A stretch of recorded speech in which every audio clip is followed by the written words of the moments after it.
오늘 우리에게 주신 하나님의 말씀은 여호수아 24장 19절부터 28절 말씀입니다. 여호수아 24장 19절부터 28절 말씀입니다. 함께 한 목소리로 읽도록 하겠습니다. 여호수아가 백성에게 이르되 너희가 여호와를 능히 섬기지 못할 것은 그는 거룩하신 하나님이시요 질투하시는 하나님이시니 너희의 잘못과 죄들을 사하지 아니하실 것임이라.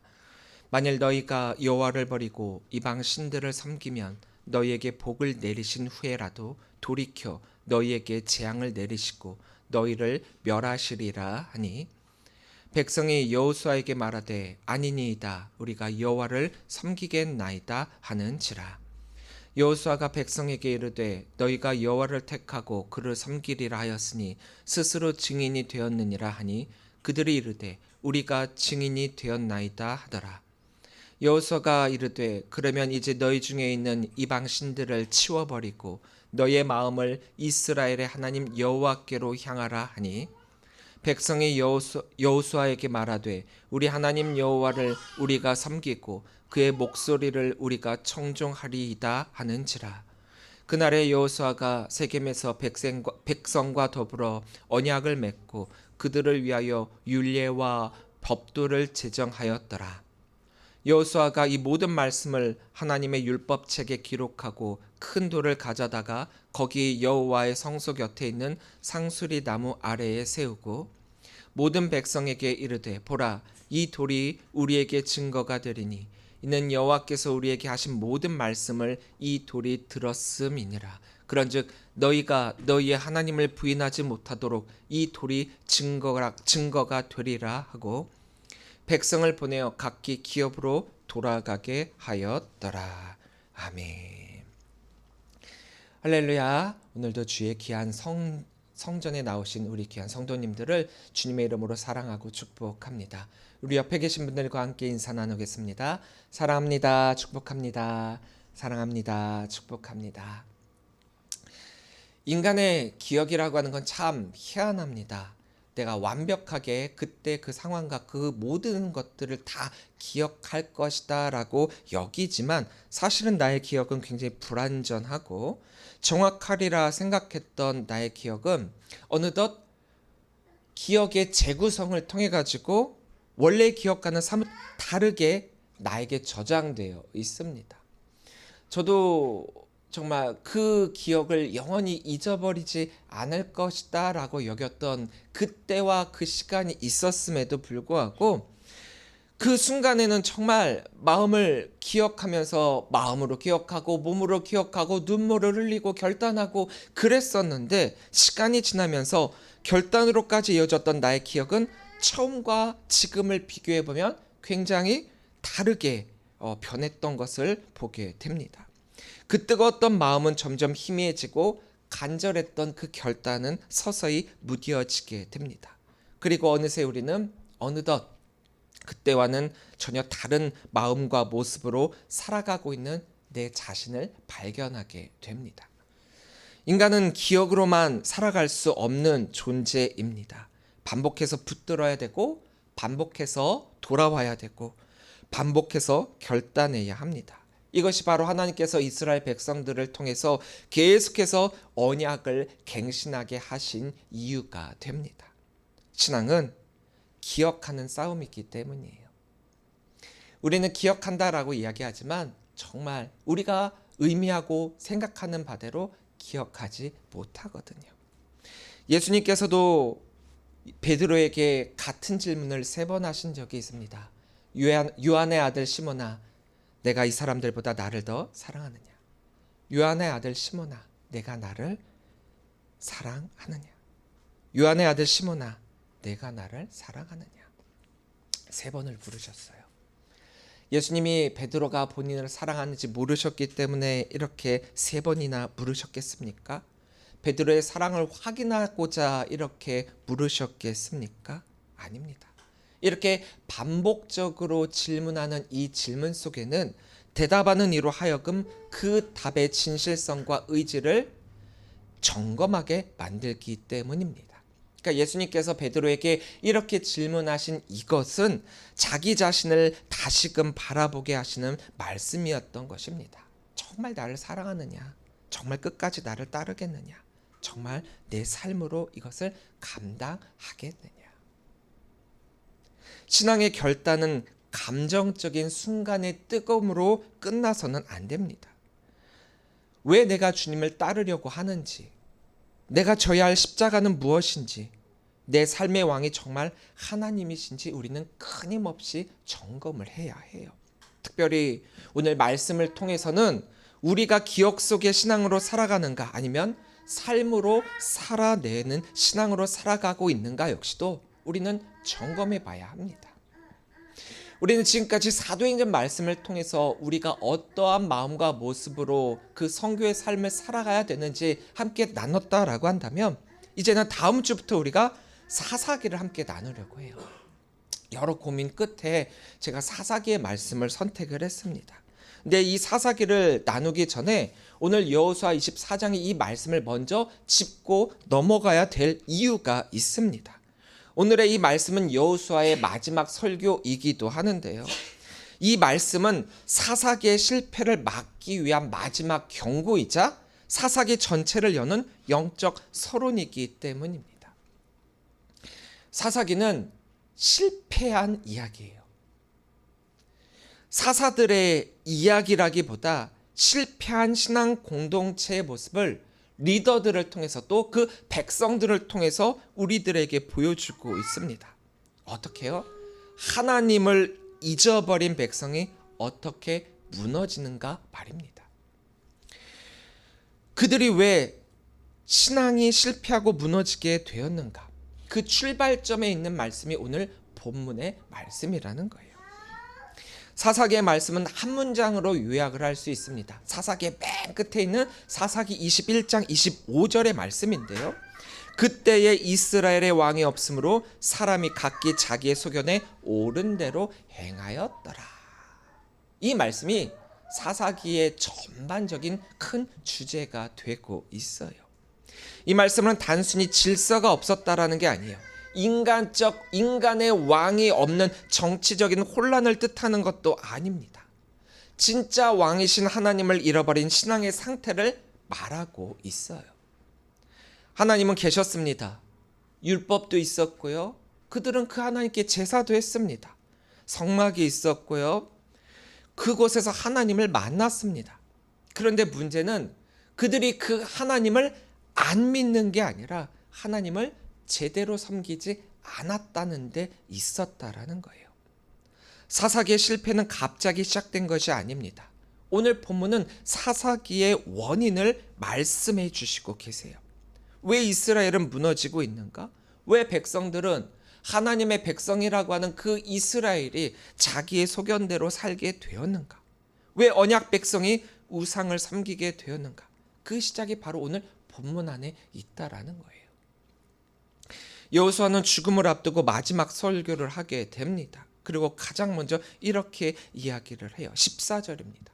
그러므로 이제는 여호와를 경외하며 온전함과 진실함으로 그를 섬기라.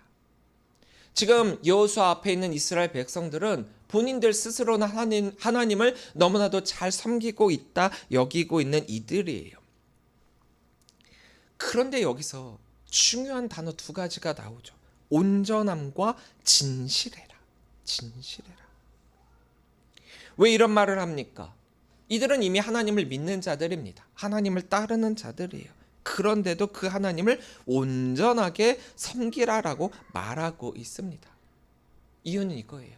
이들이 믿고 있는 그 믿는 것과 섬기는 그것은 달랐기 때문입니다. 이들에게 있어서의 문제는 믿음의 유무가 아니라 누구를 진짜 나의 주인으로 섬기고 있느냐였다라는 거예요. 하나님께서 이스라엘에게 약속해 주시고 결국에는 함께 해 주셔서 정착하게 된 이 적과 꿀이 흐르는 가나안 땅. 그것을 그들이 하나님께 받으면서 그들의 신앙은 삐끗거리기 시작을 해요. 40년간 광야에서 하나님께 훈련받으면서 이 가나안 땅으로 들어오게 되었는데 그들의 신앙은 삐끗거리게 됩니다. 이스라엘이 하나님을 버렸다가 아니에요. 하나님을 떠났다가 아닙니다. 하나님과 우상을 함께 섬기기 시작했다라는 거예요. 이게 굉장히 무서운 것입니다. 사람은 하나님을 완전히 등지고 떠난 뒤에 무너지는 것이 아닙니다. 하나님을 섬긴다라고 말하면서 동시에 다른 것을 붙들 때 무너지기 시작을 해요. 오늘날도 마찬가지입니다. 교회는 다녀요. 예배는 하나님께 드립니다. 찬양도 하죠. 기도도 열심히 합니다. 그런데 나의 삶의 결정권은 하나님께 드리지를 않아요. 우리가 이 예배당에 와서 하나님께 예배할 때만큼은 하나님은 예배당 안에서는 왕이신데 나의 삶에서는 내가 왕입니다.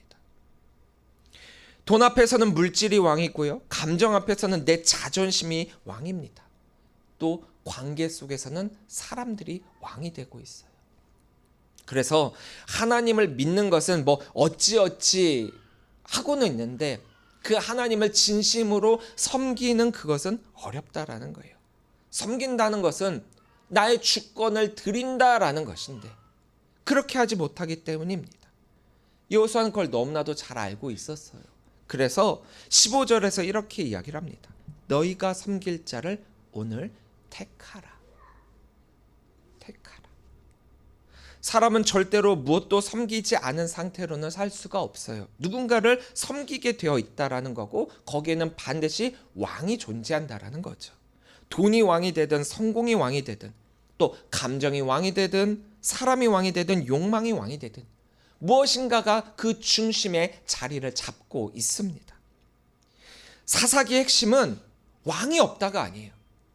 아까 우리가 읽은 그 본문에서는 왕이 없으므로 라고 했지만 왕이 없다는 게 아니에요. 하나님이 왕 자리에서 밀려났다예요. 내 자신이 그 자리를 차지했다라는 거예요. 그래서 사람마다 자기 소견에 오른 대로 행하였다라는 것은 이것은 바로 죄의 본질이 여기에 있다라는 거죠. 하나님이 없는 것이 아니라 내가 하나님 자리에 앉는다는 것. 오늘날도 마찬가지입니다. 내가 옳은 대로 생각하고 내가 마음대로 시키는 대로 내 기준대로 살라라고 이 시대가 이야기를 하니까 그게 우선이라는 거예요. 하나님과 함께한 그 긴 여정을 끝을 맺는 과정 가운데 가나안 땅으로 이들이 이제 들어오게 되죠. 약속의 땅이잖아요. 그토록 그들이 바라던 젖과 꿀이 흐르던 땅이잖아요. 그러니 이 약속해 주신 이 땅에 오게 되었을 때 그들은 얼마나 기뻤겠습니까? 하나님께 감사하며 하나님께 모든 것을 드리며 하나님의 말씀만을 따르겠다 결단을 했을 것입니다. 그런데 이스라엘에게 있어서 그들에게 광야에 있었던 때와 또 이렇게 가나안 땅에 있을 때 어느 때가 더 위험한 상황일까요? 너무나도 상식적으로 생각을 하면 아무것도 없고 불편하고 험하고 그래서 개척해 나가야 하는 이 광야보다 모든 것이 준비되어져 있고 풍요로운 이 가나안, 여기보다 이 광야가 더 위험해 보이지 않습니까? 뭐든지 내가 다 해야 돼요. 개척해 나가야 되고 힘들어요. 어려워요. 불편해요. 근데 가나안은 되어져 있고 풍요롭고 준비되어져 있고 아이러니하게도 이스라엘에게는 광야보다 가나안이 더 위험했습니다. 광야에서는요 하나님이 매일 필요했어요. 매일. 광야에서는 먹을 것도 마실 것도 없잖아요. 하나님이 매일매일 만나와 메추라기로 그들을 채우고 물을 주시지 않는다면 그들은 살 수가 없거든요. 결국 광야에서는 하나님이 없으면 살 수 없다라는 걸 그들이 깨달았어요.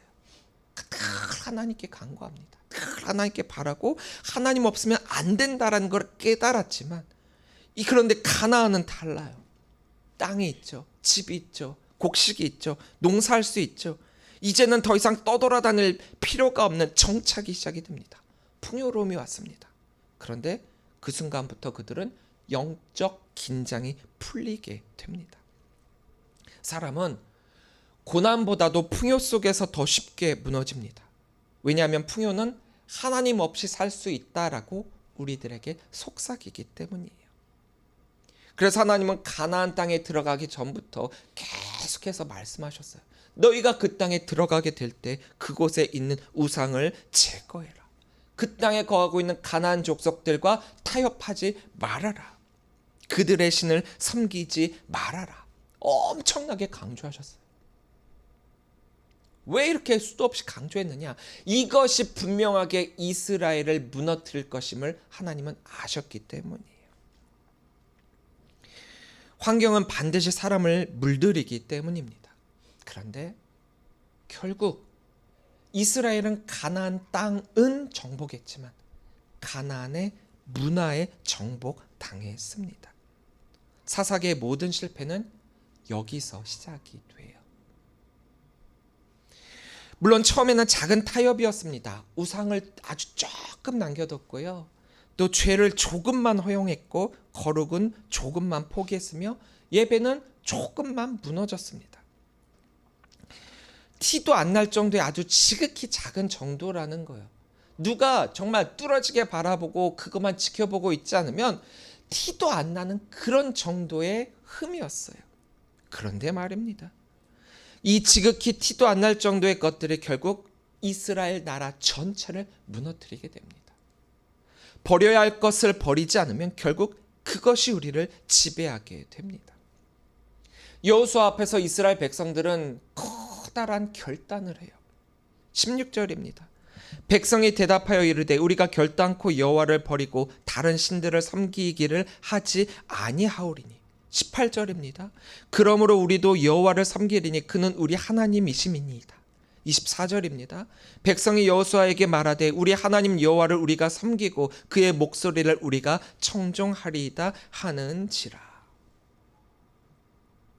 계속 반복되어지는 여호수아의 그 말에 이들은 아니다, 그렇지 않다, 우리 하나님만을 섬기겠다, 하나님과 함께하겠다, 하나님의 목소리에 청종하겠다.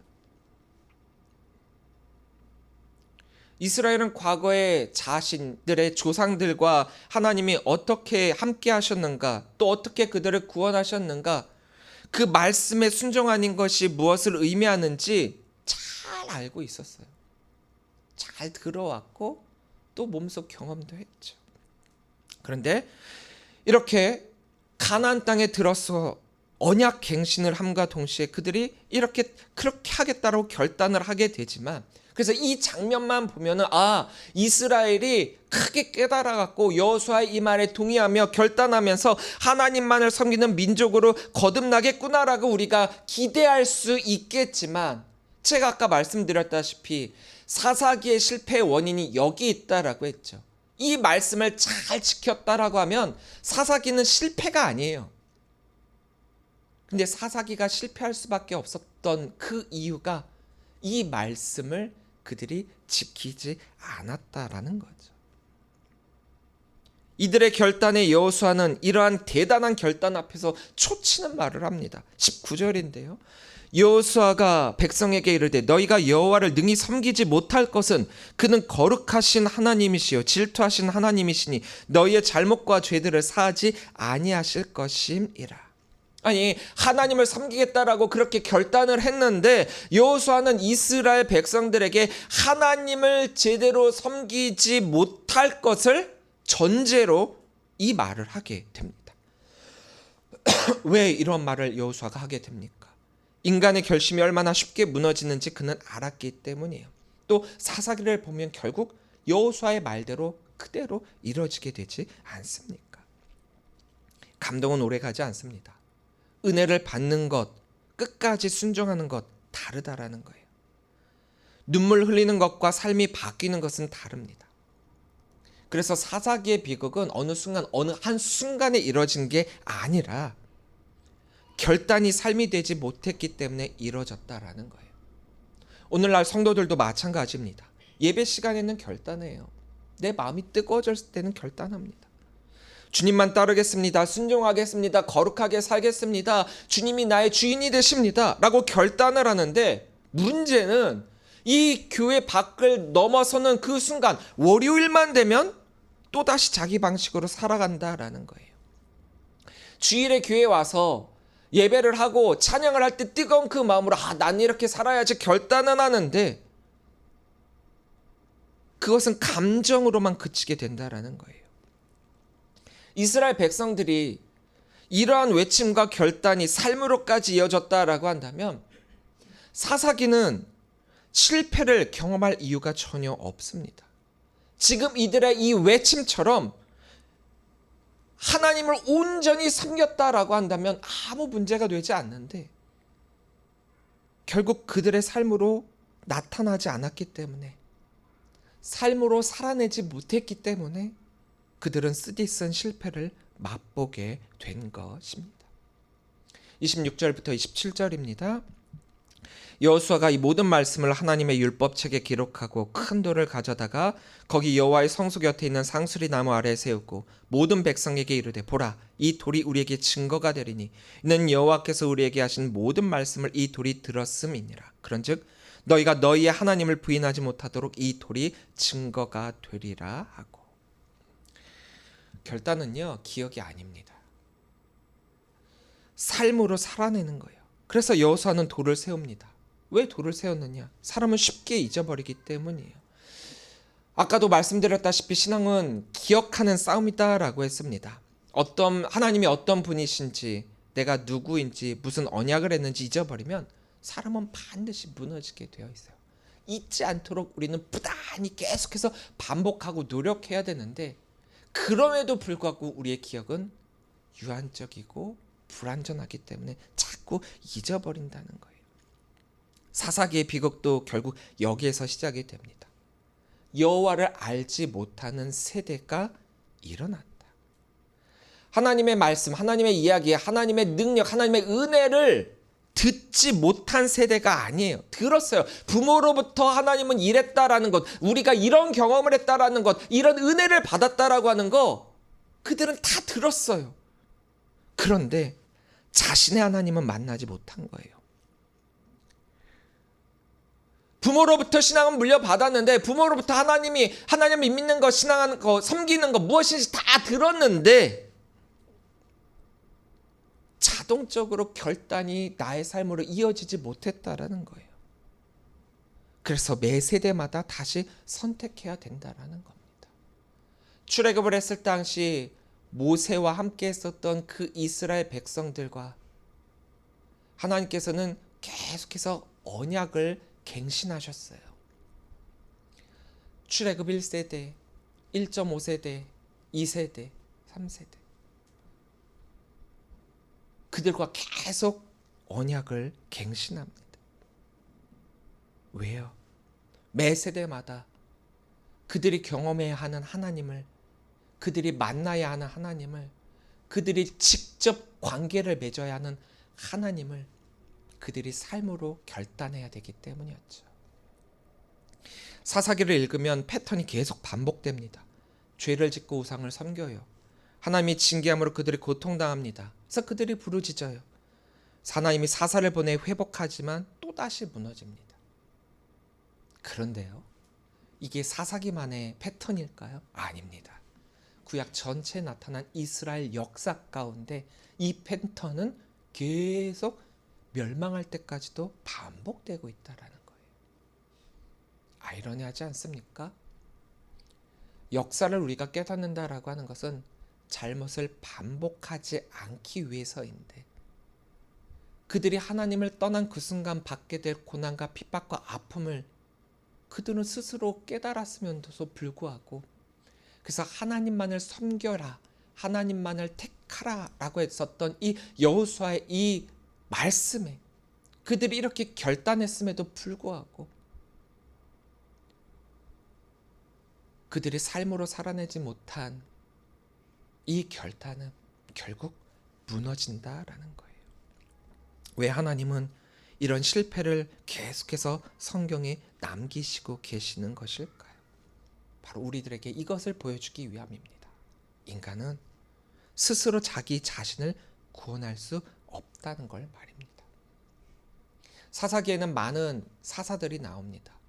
우리가 대사사라고 하는 여러 인물도 있고, 소사사라고 하는, 또 정말 한 줄로 기록하고 이름만 기록되고 넘어가는 사사들도 있습니다. 하지만 그들은 그 이스라엘 백성들을 대표한 영적 리더였고, 이스라엘을 위험 가운데 구원한 위대한 사사들입니다. 그러나 그러한 사사들도 완벽하지 않았어요. 기드온은 두려워했죠. 드보라는 믿음 없는 시대 속에서 세워졌습니다. 입다는 어리석은 서원을 했고요. 우리가 너무나도 잘 아는 삼손은 은사를 가지고도 정욕에 무너졌습니다. 사사기는 영웅 이야기와 같이 느껴질지 모르지만 사실은 아니에요. 인간 지도자의 한계를 보여주는 책입니다. 아무리 능력 많고 엄청나고 받은 은사가 큰 영적 리더라고 하는, 지도자라고 하는 인간이 있다라고 하더라도 그들의 한계를 명확하게 보여주고 있습니다. 그럼에도 하나님은 그런 사람들을 사용하셨어요. 하나님의 역사는 완벽한 사람 때문에 되는 것이 아니라 하나님께 돌아오는 사람을 통해 이루어지기 때문입니다. 그래서 사사기는 우리들에게 더 큰 왕께로 데려가고 있다라는 거예요. 사사기 21장 25절에서 왕이 없으므로 라고 했던 이 사사기의 전체적 주제는 우리들에게 진짜 왕이 필요하다라는 것을 말씀해 주고 있어요. 완전한 왕, 죄 없는 왕, 끝까지 우리를 구원하시는 왕. 결국 이 사사기는 예수 그리스도만을 바라보게 하는 그런 책인 것입니다. 오늘날 많은 사람들이 신앙을 너무 가볍게 생각하고 있어요. 하나님의 말씀에 순종하면 복을 받는다. 이 정도로만 생각을 하고 있죠. 그럼 이걸 반대로 생각하면 하나님을 믿지 않으면 복 받지 못한다. 내가 받을 복 그냥 안 받고 말지. 이걸로 끝난다라고 착각을 하는데 아닙니다. 레위기 26장과 신명기 28장을 보면 순종의 복보다 불순종의 결과를 더 길게 말씀하고 있어요. 오늘 본문에서도 여호수아가 뭐라고 이야기를 합니까? 하나님은 거룩하신 분이시다. 질투하시는 분이시다. 순종하면 복을 주는 건 맞는데 불순종하면 더 큰 대가를 받게 된다라는 거죠. 죄는 단순히 복을 못 받는 문제가 아니라는 거예요. 죄는 반드시 파괴를 가져옵니다. 영혼을 무너뜨리고요. 가정을 무너뜨리고 다음 세대를 무너뜨리고 예배를 무너뜨리고 공동체를 무너뜨립니다. 사사기가 바로 그것을 우리들에게 보여주고 있어요. 불순종은 작은 선택 같아 보이지만 결국 공동체 전체를 어둠으로 끌고 갑니다. 그래서 하나님은 오늘 우리들에게 이렇게 말씀하시죠. 오늘 택하라. 오늘 택하라. 이것은 단순한 선택이 아닙니다. 생명이 걸린 문제라는 거예요. 만일 여호와를 섬기는 것이 너희에게 좋지 않게 보이거든 너희 조상들이 강 저쪽에서 섬기던 신들이든지 또는 너희가 거주하는 땅에 있는 아모리 족속의 신들이든지 너희가 섬길 자를 오늘 택하라. 오직 나와 내 집은 여호와를 섬기겠노라. 여호와는 이렇게 결단합니다. 이 말은 시대를 거스르는 선언이기도 합니다. 다 무너져가는 나는, 다 무너져가는 이 세상을 그 속에서도 나는 하나님을 왕으로 모시겠다. 세상이 변해도 나는 말씀을 붙들겠다. 사람들이 자기 소견대로 살아도 나는 하나님의 뜻대로 살겠다는 결단이라는 거예요. 이것이 사사기를 살아가는 우리 성도들의 삶이 되어야 합니다. 이제 우리는 다음 주부터 사사기의 말씀 속으로 들어가게 됩니다. 사사기는 다른 누군가의 이야기가 아니에요. 우리 안에도 사사기의 모습이 있기 때문입니다. 그래서 곧 나의 이야기예요. 자, 이제 여호수아에게 이 말씀을 우리가 듣고 결단을 하게 됩니다. 그리고 그 다음에 사사기 속으로 들어가게 됩니다. 사사기 속에 들어가기 전에 하나님은 우리들에게 묻고 계시죠. 너희가 오늘 누구를 섬길 것이냐? 오늘 선택하라. 결단은 기억하는 것이 아닙니다. 과거에 하나님이 이렇게 해왔다. 조상들과 이렇게 해왔다. 조상들에게 이런 복을 내렸다. 나의 부모님이 이런 복을 받으셨다. 이게 아니라 오늘 나는 나와 함께하는 하나님을 택하고 그 하나님만을 섬기기로 하는 삶으로 살아내기로 결단하는 것. 우리가 다음 주부터 함께 나누게 될 이 사사기를 통해서 오늘을 사사기의 그 시대처럼 살아가는 것이 아니라 하나님의 왕 되시는 삶을 살아가길 간절히 소망합니다. 우리는 이미 사사기는 실패했다라는 것을 알고 있어요. 하지만 우리의 삶은 사사기의 실패가 되는 것이 아니라 오직 나와 내 집은 여호와를 섬기겠노라. 여호수아의 이 고백이 곧 우리의 예배가 되고 나의 삶이 되고 다음 세대의 유산이 되어 실패의 삶이 아니라 승리의 삶, 불순종의 삶이 아니라 순종의 삶을 통하여서 하나님께서 여러분들과 함께함의 기쁨이 무엇인가를 깨닫고 또한 그 삶 앞으로 내 삶을 드리는 우리 모든 성도들의 삶이 될 수 있기를 주님의 이름으로 간절히 축원합니다. 기도하시겠습니다.